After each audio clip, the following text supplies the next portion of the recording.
لیکن حضور علیہ السلام کی یہ آنکھوں کا معجزہ ہے کہ جو ابھی واقع ہوا نہیں ہے حضور نے اس کو دیکھ لیا. جو ابھی واقع ہوا نہیں ہے حضور نے اس کو دیکھ لیا. تو لوگ یہ کس منہ سے کہتے ہیں کہ نبی کو دیوار کے پیچھے کی خبر نہیں؟ جو نبی ابھی ہوا نہیں ہے اگر اللہ دکھانا چاہے تو اس کو دیکھ لیتے ہیں. جب نبی مستقبل کو دیکھ سکتے ہیں، ہونے والے کو دیکھ سکتے ہیں، تو کیا نبی ماضی کو نہیں دیکھ سکتے؟ نبی حال کو نہیں دیکھ سکتے؟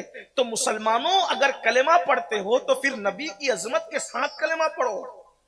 یہ کون سی بات ہے کہ نبی کا کلمہ بھی پڑھتے ہو اور نبی کی شان کے اندر نقص بھی تلاش کرتے ہو، نبی کی شان میں عیب بھی تلاش کرتے ہو؟ مجھے بتائیے کیا کوئی کلمہ پڑھنے والا جو سچے دل سے کلمہ پڑھے، ارے کلمہ پڑھنا تو دور کی بات، جو اپنے استاد کو سچے دل سے استاد مانے، جو اپنے باپ کا واقعی معتقد ہو، تو کیا وہ اپنے باپ کے عیب بھی کسی کے سامنے بیان کرتا ہے؟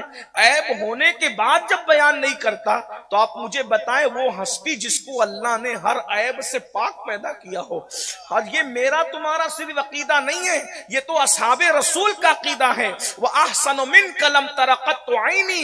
یہ صرف حسان کا عقیدہ نہیں ہے. جو لوگ کہتے ہیں کہ حسان کا عقیدہ، واللہ جب حضرت حسان نے مجمع صحابہ میں اس کو پڑھ کر کے سنایا ہے اور سب اس کو سن کر کے تصدیق کر رہے ہیں، تو یہ صرف حسان کا عقیدہ نہ رہا، ہر صحابی رسول کا عقیدہ ہے. اور حضور علیہ السلام اس کو سن کر کے سکوت کر رہے ہیں تو حضور علیہ السلام بھی سند دے رہے ہیں کہ حسان نے جو کہا ہے وہ سچ کہا ہے.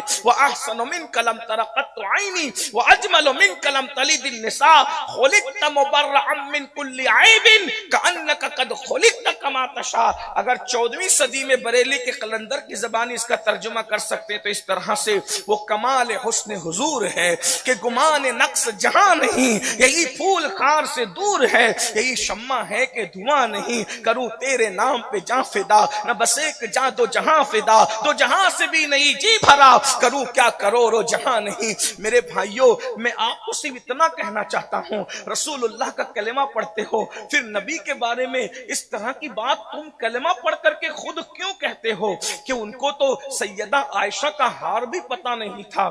آپ مجھے بتائیں اپنے باپ کے عیب نظر نہیں آتے اور وہ رسول پاک جن کو اللہ نے ہر عیب سے پاک پیدا کیا ہو ان کے بارے میں اس طرح کہتے ہو؟ ایمان نہیں لرزتا، دل نہیں کانپتا اللہ اکبر کہتے ہوئے؟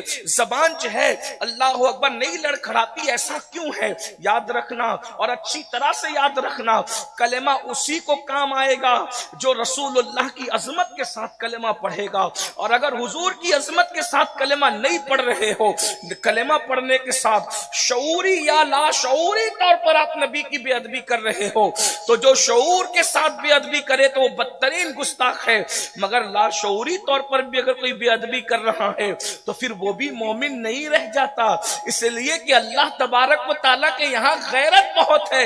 ان تحبط اعمالکم وانتم لا تشعرون. اب یہاں شعور کا معاملہ نہیں ہے اللہ اکبر، بلکہ تو جو نبی کی بے ادبی کرتے خدا ان سے شعور ہی چھین لیتا ہے، انہیں بے شعور کر دیتا ہے. اس لیے اپنے نبی کی عظمت، اور ہمارا نبی تو عظمت والا ہے، کیا عظمت ہے، قربان جائیں. اللہ تبارک صرف حضور کا نام لے لیں آپ، حضور کا نام، اللہ نے اپنے نام کو جو خصوصیت رکھی ہے اس کا عکس جمیل محبوب کا نام.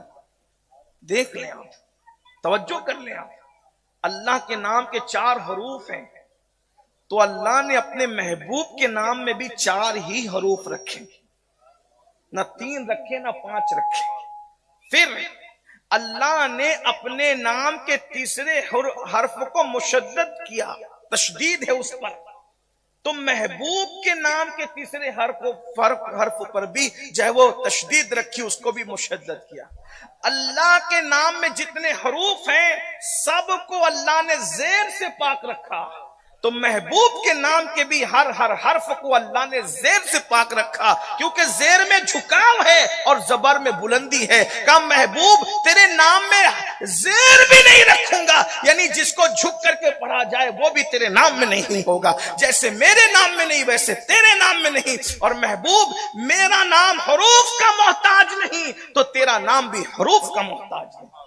تو میں یہ عرض کرنا چاہ رہا ہوں کہ یہ کیوں کہتے ہو کہ انہیں حضرت عائشہ کا ہار نہیں معلوم؟ یہ آپ کو کس نے کہا کہ حضور کو نہیں معلوم؟ کیا کبھی حضور نے کہا مجھے نہیں معلوم؟ یہ تو میں ایک دو باتیں اپنے نوجوانوں کو صرف تربیت کے لیے کہہ رہا ہوں، میں کسی کو چھیڑ چھاڑ کرنے نہیں آیا، لیکن میں آپ کے ایمان کو بچانے کی بات کر رہا ہوں۔ آپ یہ کیوں کہتے ہو؟ اور آپ کو بتاؤں، یہ جو نہیں معلوم تھا کہ جو بدعت ہے، یہ جو نہیں معلوم تھی کہ نحوست ہے، یہ منافقین کے پاس تھی، یہ منافقین کے پاس تھی۔ اور جس نے نہیں معلوم کا تانا دیا، اللہ تعالیٰ نے اس پہ کیا فتویٰ دیا؟ اگر آپ مومن رہنا چاہتے ہیں، دیکھیے آپ یہ مت کہیے کہ میں جس مولوی صاحب کو فالو کرتا ہوں مولوی صاحب کہتے ہیں، ابھی مولوی کی بات ہی نہ کرو، ابھی مولا کی بات کرو، مولا کی پہلے بات کرو۔ آپ کیا مولوی لے کر کے بیٹھے ہو؟ میں کوئی نفرت کی بات کرنے نہیں ہے، صرف آپ کی ایمان کی خیر خواہی کے لیے، آپ کی خیر خواہی کے لیے۔ اللہ کے رسول علیہ السلام کے پاس ایک صحابی آئے، اور وہ صحابی کہنے لگے یا رسول اللہ میرا اونٹ گم ہو گیا۔ توجہ کرو، وہ کہتے ہیں میرا اونٹ گم ہو گیا۔ تو اللہ کے رسول علیہ السلام سے انہوں نے کہا میرا اونٹ گم ہو گیا۔ حضور کو کیا کہنا چاہیے تھا کہ میں تو تمہاری طرح ایک انسان ہوں، بھئی میں کیا، تم نہ جانو تو میں کیا جانوں کہ اونٹ کہاں ہے؟ لیکن جو زمین پہ بیٹھ کر آسمانوں کی خبر دیتا ہو، جنگلوں کی خبر دینا اس کے لیے مشکل کیا چیز تھی؟ تو اللہ کے رسول نے فرمایا کہ تیرا اونٹ جو گم ہوا ہے، یعنی چوری ووری نہیں ہوا ہے، وہ اونٹ گم ہونے کی وجہ یہ ہے کہ وہ اونٹ کی نکیل، توجہ کریں میری طرف توجہ، اونٹ کی نکیل کسی درخت سے الجھ گئی۔ مسجد نبوی کے مصلی پر کھڑے ہو کر نماز پڑھانے والی ہستی اپنی مسند پر بیٹھ کر کہہ رہے ہیں کہ تیرے اونٹ کی رسی درخت میں الجھ گئی، یعنی وہ چوری نہیں ہوا، وہ ذبح نہیں کیا گیا، وہ کاٹا نہیں گیا۔ اب اگر یہ غیب نہیں ہے تو پھر کس چیز کو غیب کہتے ہیں؟ آپ کے علم میں اگر یہ علم نہیں ہے تو پھر علم کس کو کہتے ہیں؟ حضور نے کہا کہ وہ اونٹ جو ہے وہ اس کی رسی درخت میں الجھ گئی ہے، جا کر لے آؤ۔ وہ خوش ہو گئے کیونکہ ان کے گمشدہ اونٹ کی خبر صحابہ کو بھی تھی اور منافقین کو بھی تھی۔ تو جب ان کے چہرے پر خوشی اور مسرت کے آثار دیکھے تو منافقین نے پوچھا کدھر؟ بولے اونٹ لانے جانے۔ بھئی اونٹ گما ہے تو ڈھونڈنے جانے کہ لانے جانے؟ بھئی الفاظ بھی تو پھر ہوتے ہیں نا، الفاظ کا ایک اپنا انداز ہوتا ہے۔ جو لوگ صاحب زبان ہوتے ہیں وہ سنبھل کے بولتے ہیں۔ یہ ممبئی نہیں ہے، ہاں یہ تو زبان دانی کی زمین ہے کہ لوگ جب اہل زبان ہوتے ہیں تو پھر ان کا بولنے کا انداز بھی ہوتا ہے۔ کیا اونٹ گم ہوا ہے، ڈھونڈنے نہیں جا رہے، اونٹ لانے جا۔ جب گم ہوا تو لانے کیسے؟ ڈھونڈنا چاہیے نا۔ تو کہا نہیں لانے جا رہے۔ کہا کیوں؟ کہا حضور نے پتہ بتا دیا۔ کہا کیا؟